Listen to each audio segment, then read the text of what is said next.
நேர்கள் அனைவர்களுக்கும் உலகச் செய்திகளின் சுவாரஸ்யமான ஒரு கண்ணோட்டம். சவுதி அமெரிக்கா உறவுகளின் திசை மாறுமா? டொனால்ட் ட்ரம்ப் தனது 2வது பதவிக்காலத்தில் சவுதி அரேபியாவுக்கான ஆயுத ஒப்பந்தங்களுக்கு கதவுகளை திறந்தார். இந்த ஆண்டு மே மாதம் அமெரிக்காவும் சவுதி அரேபியாவும் ஒரு முக்கிய பாதுகாப்பு ஒப்பந்தத்தில் கையெழுத்திட்டன. இது அமெரிக்க வரலாற்றில் மிகப்பெரிய பாதுகாப்பு ஒத்துழைப்பு ஒப்பந்தமாக விவரிக்கப்பட்டது.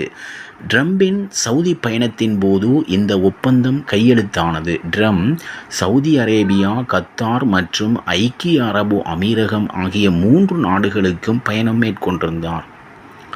வெள்ளை மாளிகை வழங்கிய தகவலின்படி அமெரிக்கா சவுதி அரேபியாவுடன் $600 பில்லியன் மதிப்புள்ள ஒரு விரிவான ஒப்பந்தத்தை செய்தது.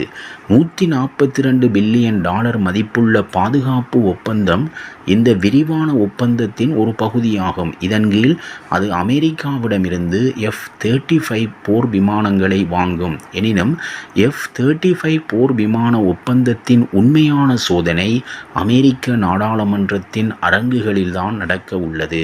சவுதி இளவரசர் மற்றும் டொனால்ட் ட்ரம்ப் நிர்வாகத்தின் கீழ் சவுதி அமெரிக்கா உறவுகளில் உள்ள ஒரு சிறப்பு என்னவென்றால், அனைத்து கோப்புகளுக்கும் இரு தரப்பினராலும் விவாதிக்கப்படுகின்றன. மேலும் கருத்து வேறுபாடுகள் உறவுக்கு தடையாக மாறுவதற்கு அனுமதிக்கப்படுவதில்லை என்று முபாரக் அல் அத்தியா கூறுகிறார். சவுதி இளவரசரின் அமெரிக்கா பயணத்தின் நோக்கம் ஆயுத ஒப்பந்தத்தை இறுதி செய்வது அல்ல, மாறாக இரு நாடுகளுக்கும் இடையிலான அரசியல் மற்றும் பொருளாதார உறவை ஆழப்படுத்துவதே இதன் முக்கிய நோக்கம் என்றும் அவர் கூறுகிறார். இந்த காலகட்டத்தில் பாதுகாப்பு ஒப்பந்தங்கள் குறித்து விவாதிக்கப்படும் என்பது வெளிப்படையானது. சவுதி அரேபியா பற்றி முபாரக் அல் அத்தியா கூறுகையில், அது F-35 போர் விமானங்களுடன் சேர்த்து பிற விருப்பங்களை அடிப்படையாக கொண்ட ஒரு பாதுகாப்பு கொள்கையை ஏற்றுக்கொள்கிறது என்று கூறினார்.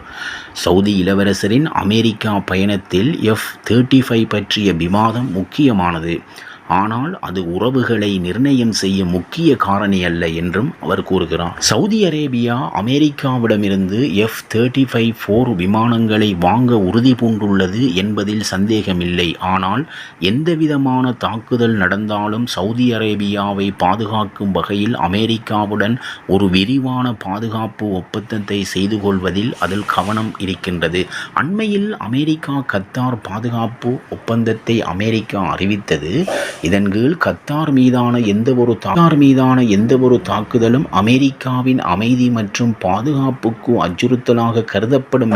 இந்த ஒப்பந்தம் அதிபரின் செயலாக்க உத்தரவாக வெளியிடப்பட்டது. அதாவது, அமெரிக்க அதிபர் மாறினால் இதை திருத்தலாம் அல்லது ரத்து செய்யலாம். கத்தாருடனான ஒப்பந்தம் சட்ட ரீதியாக கட்டாயமாக அமுலாக்கக்கூடிய பாதுகாப்பு ஒப்பந்தம் அல்ல. இதற்கு அமெரிக்க நாடாளுமன்றத்தின் ஒப்புதலும் தேவையில்லை.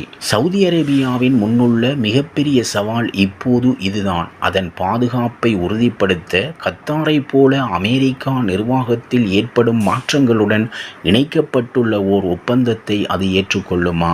அல்லது அமெரிக்காவில் அதிபர் மாறினாலும் அதன் பாதுகாப்பு உத்தரவாதத்தை பாதிக்காத வகையில் அமெரிக்காவிடம் ஒரு திடமான சட்ட ரீதியான பாதுகாப்பு ஒப்பந்தத்திற்காக அழுத்தம் கொடுக்குமா என்பதை பொறுத்திருந்து பார்ப்போம்.